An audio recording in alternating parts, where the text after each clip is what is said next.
Les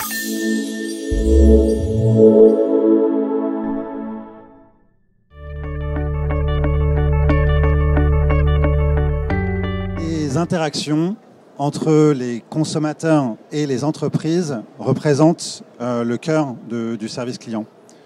Et derrière chaque interaction se cache un événement qui est à l'origine du besoin du consommateur. Et parmi ces besoins, on va retrouver évidemment la recherche de produits et services, on va retrouver l'achat, l'acte d'achat, on va retrouver le statut d'une commande à aller rechercher, on va trouver également les planifications des livraisons et les recherches de problèmes et résolution des problèmes et résolution des questions. Tout cela a évidemment changé aujourd'hui par rapport au contexte dans lequel nous nous trouvons et on se retrouve avec un consommateur moyen qui va appeler le centre de contact environ une fois par mois. Dans le même temps, il va utiliser un chatbot une fois par semaine. Et il va également contacter les entreprises par message ou par mail une fois par jour. Mais par contre, il va avoir un contact avec les marques qui, lui, va se faire via les moteurs de recherche environ une fois par heure. Et on voit que ces différents moyens de contact n'ont plus rien à voir avec ce qu'on avait pu connaître au préalable, où on était soit dans du face-à-face, soit dans de l'appel vers du centre de contact. Donc nous sommes bien conscients que ces différentes formes de service client ont évolué. Et aujourd'hui, ce qu'on constate, c'est qu'il y a un ensemble de consommateurs aujourd'hui qui ont des besoins qui sont drivés par leurs événements et leurs attentes. Et dans le même temps, on a un ensemble de moyens de communication qui est beaucoup plus large. Par ailleurs, une augmentation des volumes d'interaction qui font que le service client aujourd'hui n'est plus du tout celui qu'on a pu connaître au préalable. Traditionnellement, on représente ce marché du service client dans un cadran de 2 par 2. Donc en bas, on retrouve le format avec assistance, c'est-à-dire lorsqu'un agent est impliqué, et sans assistance, c'est-à-dire en libre service. Et sur la gauche, on retrouve les canaux voix donc synchrone, où un consommateur va contacter en appelant le centre de contact. Et en haut, les services digitaux qui permettent aux consommateurs de rentrer en lien avec les entreprises par message ou par canaux digitaux interposés. On nous demande souvent comment ce marché va évoluer. Et notamment, est-ce que, par exemple, le digital va prendre le pas sur la voix? Ou est-ce que les agents vont devenir complètement polyvalents et pouvoir être capables de gérer à la fois les canaux digitaux et les canaux et le canal voix, sans avoir cette ségrégation qu'on peut encore constater parfois entre les agents qui traitent la voix d'un côté et le digital de l'autre. On va, avec l'engouement de ChatGPT, aussi avoir des questions sur est-ce qu'on va avoir dans un futur proche un bot parfait qui va faire que toutes les interactions pourront être traitées par ces bots et qui font que les agents finalement deviendront presque obsolètes. Et enfin, avec Covid et avec la virtualisation qu'on observe du monde autour de nous, quel va être l'impact sur les volumes d'interaction qu'on va observer? Pour nous, évidemment, ces questions sont intéressantes, mais elles sont quelque part aussi obsolètes. Elles sont obsolètes parce qu'elles ne reflètent pas le paradigme que représentent les interactions aujourd'hui pour les centres de contact, et elles ne reflètent pas la complexité qu'on peut avoir sur ces interactions. Le service client, aujourd'hui, s'articule autour de l'interaction. Et cette interaction, elle va être multiple. Elle ne va pas être uniquement sur un canal. Elle va passer de la voix au digital. Elle va passer de l'asynchrone au synchrone. Elle va passer du self-service à l'agent. Et il faut être capable de pouvoir la capter, quel que soit le type d'interaction et quel que soit cette démultiplication des formats qu'on peut observer. Et pour nous, il s'agit d'un continuum d'engagement. Et que pour les entreprises, ce qui est très important, c'est que c'est le consommateur qui va définir l'interaction. Et ça sera à l'entreprise ensuite de s'adapter à la complexité de l'interaction et non l'inverse. Et donc l'interaction qui va être ouverte, qui va être pleine de complexité et qui va permettre d'avoir un ensemble d'expériences telles que les consommateurs ont pu les vivre jusqu'au moment où elle arrive, cette interaction-là, il s'agit d'une dynamique qui est bien plus complexe et plus élevée que ce qu'on pouvait avoir précédemment et bien plus complexe qu'une simple transaction. Et ça donne aux interactions une valeur qui est aussi bien plus importante que ce qu'on pouvait avoir précédemment. Et il ne s'agit pas d'une seule interaction, mais d'une multitude. Et ces interactions, qui sont complexes en elles-mêmes, sont également interdépendantes et interconnectées. Et c'est ce que nous, on appelle le continuum de l'expérience. Pour pouvoir adresser ce continuum de l'expérience, les entreprises vont devoir faire très attention à l'impact que cela peut avoir sur la marque. Pourquoi ? Parce qu'une bonne expérience va évidemment aider à construire une marque de façon positive, à renforcer les messages et les valeurs que l'entreprise cherche à transmettre. Mais dans le même temps, si l'expérience n'est pas optimale, on va avoir un effet inverse et ça va représenter évidemment quelque chose de dangereux pour la marque et mettre potentiellement en péril ce que la marque voulait mettre en avant. Et on peut prendre par exemple vos propres expériences. Si vous rentrez dans un magasin, que vous avez une expérience d'achat qui se déroule correctement, vous avez de plus grandes chances de pouvoir renouveler cette expérience et construire sur le fait que avec cette marque-là, ça s'est bien déroulé. Et à l'inverse, et en particulier dans le monde dans lequel on vit, toute expérience négative va être amplifiée à travers les réseaux sociaux et donc va créer quelque chose d'extrêmement négatif. Pour pouvoir gérer ces différentes interactions, du côté de NICE, on a fait une série d'études qui ont montré qu'aujourd'hui, pour les consommateurs, 88% de leur expérience est basée sur les interactions qu'elles vont avoir avec les marques. Donc ce qui rend l'interaction encore plus forte dans sa valeur.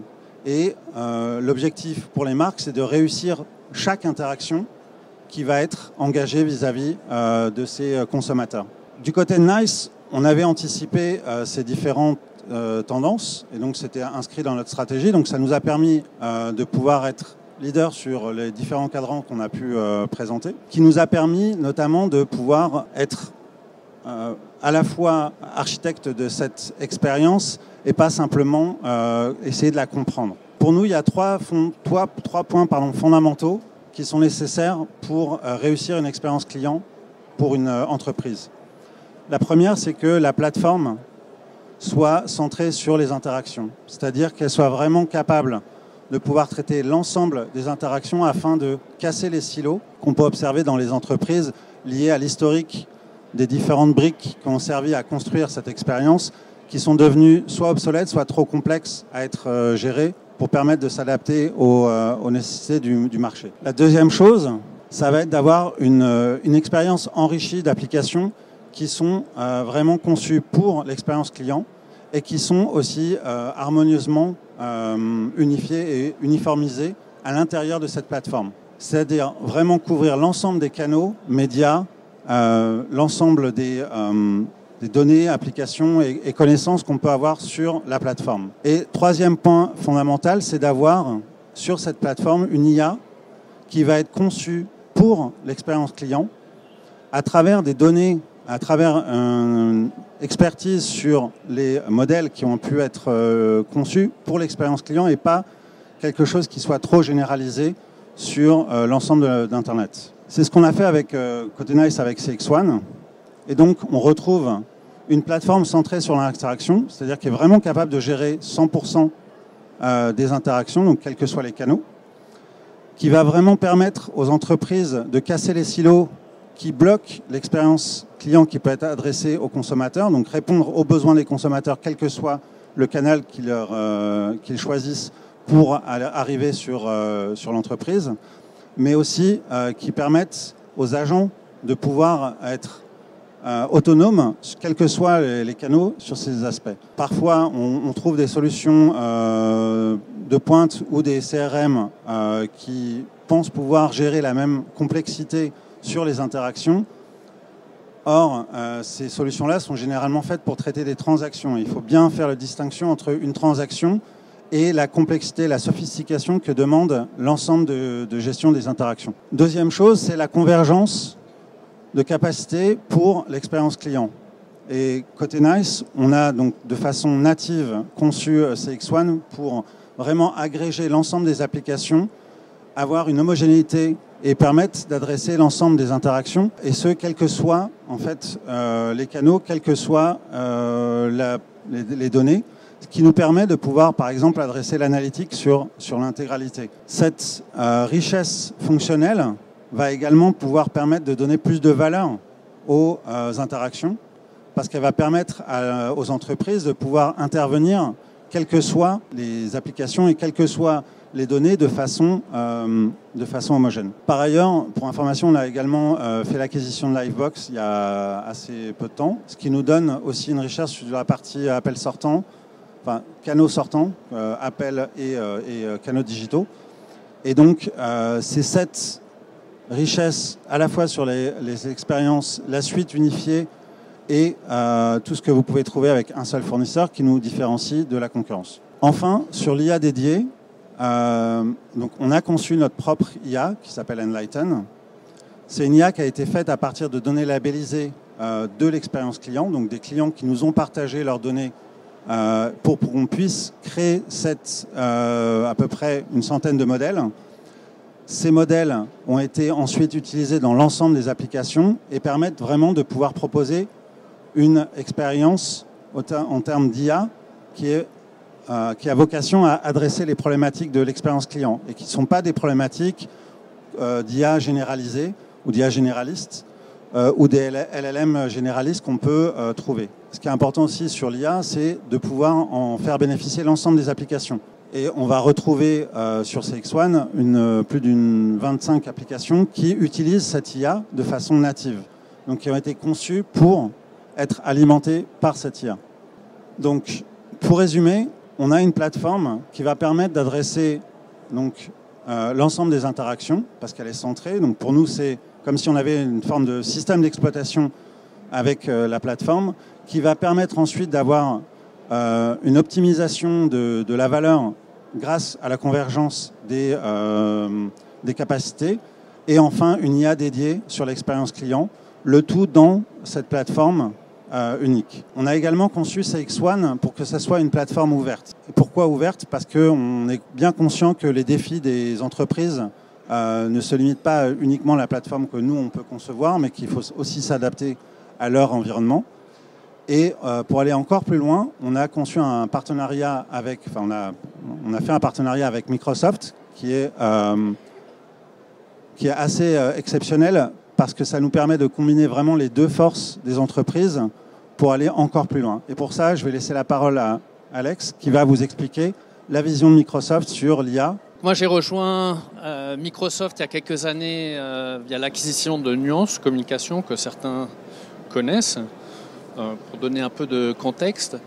Donc, juste en introduction, aujourd'hui, l'IA générative, c'est un peu comme passer de l'ancien téléphone portable qu'on avait, les petits Nokia, là, au smartphone.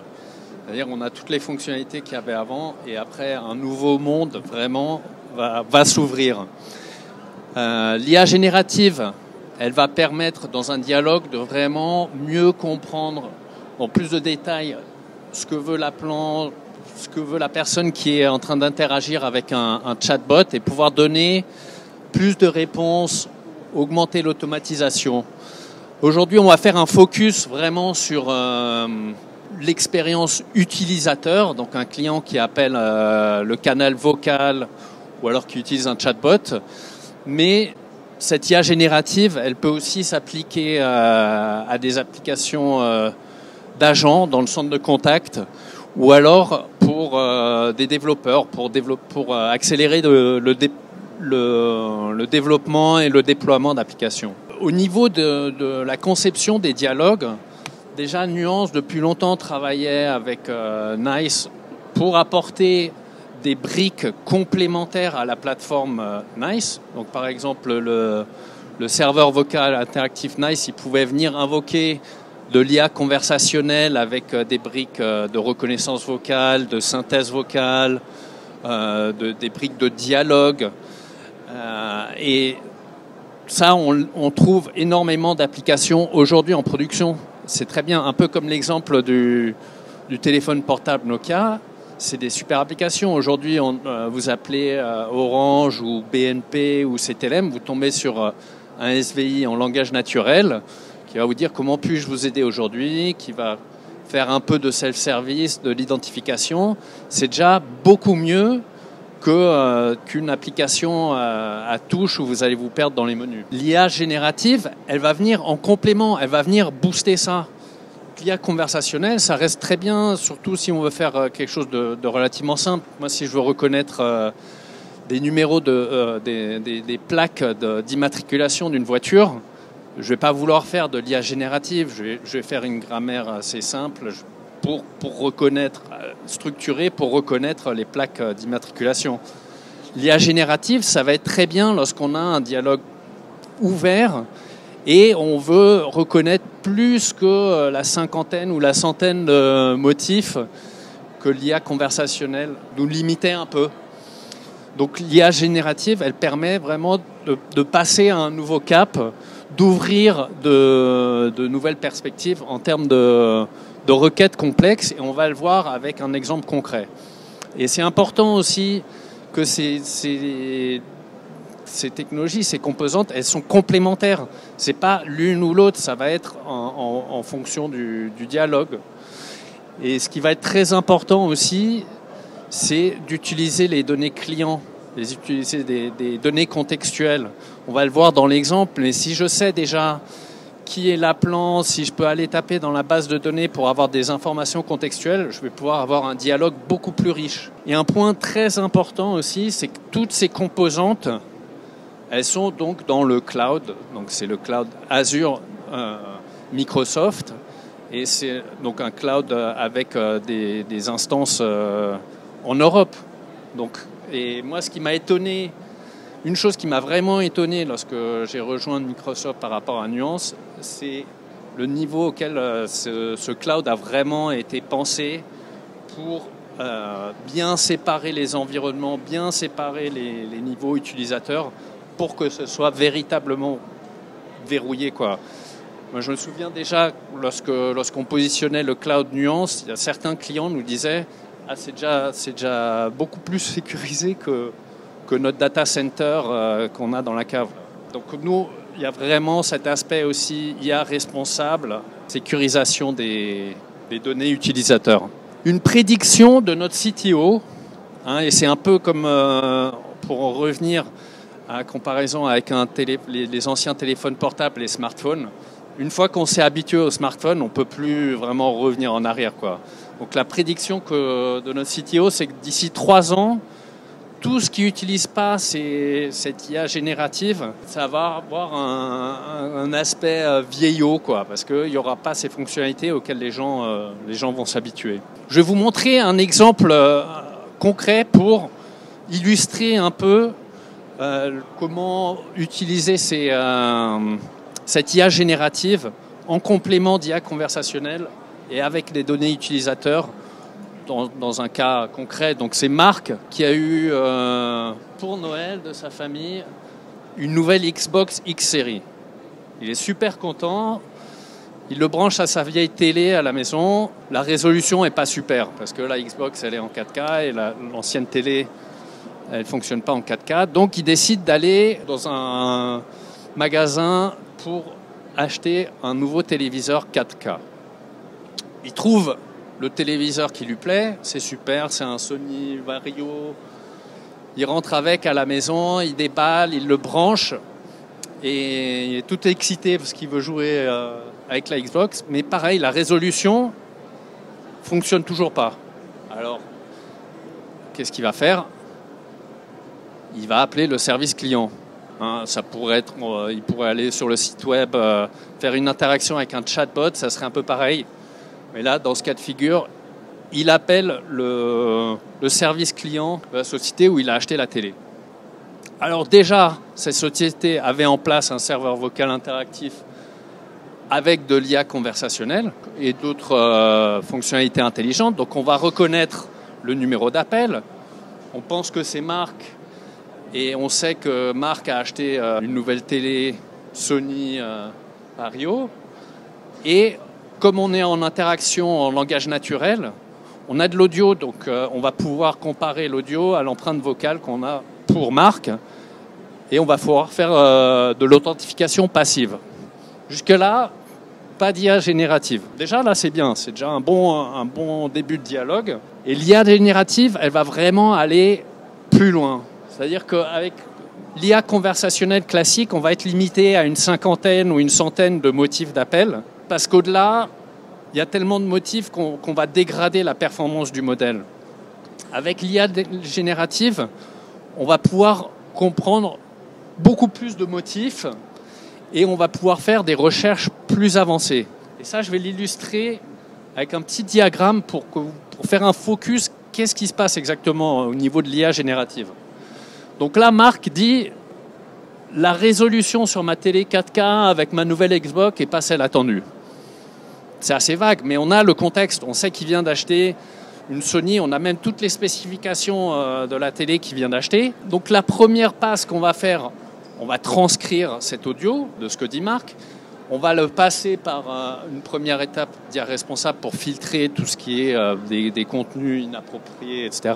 Et ensuite, on va enrichir sa demande. C'est-à-dire qu'on a le texte ici, mais plutôt que d'aller mettre ça directement dans la recherche, on va l'enrichir parce qu'on sait qu'il a une Sony Vario 4K. Donc, le query metadata, on va dire, voilà, faire une recherche pour la résolution ne fonctionne pas en tenant compte de tels critères. Il a une Xbox X Series qui est en 4K, il a la télé Sony Vario en 4K qui devrait bien fonctionner ensemble. Ça donne une recherche beaucoup plus riche et ça donne en résultat, là, dans cet exemple, ça va lui dire, par exemple, voilà, le cas de figure typique dans ce scénario, c'est que le câble HDMI n'est pas en 4K. Donc il faut avoir le bon câble entre les deux. Là, on va lui donner ces résultats-là. On va lui dire, est-ce que vous pouvez vérifier que votre câble il est bien en 4K? Si c'est oui, on va pouvoir ensuite lui pousser des infos et lui dire, voilà, est-ce que vous voulez commander tout de suite le câble en 4K qu'il vous faut? Ou sinon, on peut continuer le dialogue et aller dans les autres suggestions de l'IA générative. Voilà, et tout ça avec un dialogue vraiment fluide et des voix de synthèse nouvelle génération. Allez sur le site Microsoft, essayez-les, c'est assez bluffant. C'est un dialogue vraiment fluide et naturel. On lui pousse soit par SMS un lien pour confirmer l'achat du câble HDMI, ou alors ça peut être sur l'appli du fournisseur. On va avoir un push où il peut directement appeler l'appli. Et donc ça, c'est un cas concret. Et là, on était dans le canal voix, mais ça aurait très bien pu être dans le canal chatbot. Donc voilà, donc là, on a bien vu un exemple où on voit les bénéfices de l'IA générative pour un utilisateur. Ensuite, il y a aussi des applications au niveau agent et développeur. Alors pour l'agent, par exemple, on a développé avec un opérateur en Allemagne une assistance qui, en temps réel, elle va prendre l'audio, elle va transcrire ce que dit l'agent, elle va transcrire ce que dit l'appelant, et on va comparer à un script pour pour donner des conseils à l'agent. Et pour une fois, c'est une technologie que les agents, ils aiment bien parce que c'est pas du flicage, c'est voilà, on va t'aider dans ton travail. En plus, dans ce cas de figure-là, on a fait de la gamification, il y a des prix, des points, donc ça plaît en plus vraiment aux agents. Au stand NICE, il y a une démo d'agents augmentée aussi. L'IA générative, elle peut aussi être utilisée pour le développement, le déploiement d'applications. C'est-à-dire, l'IA générative, elle va pouvoir faire une première trame d'application.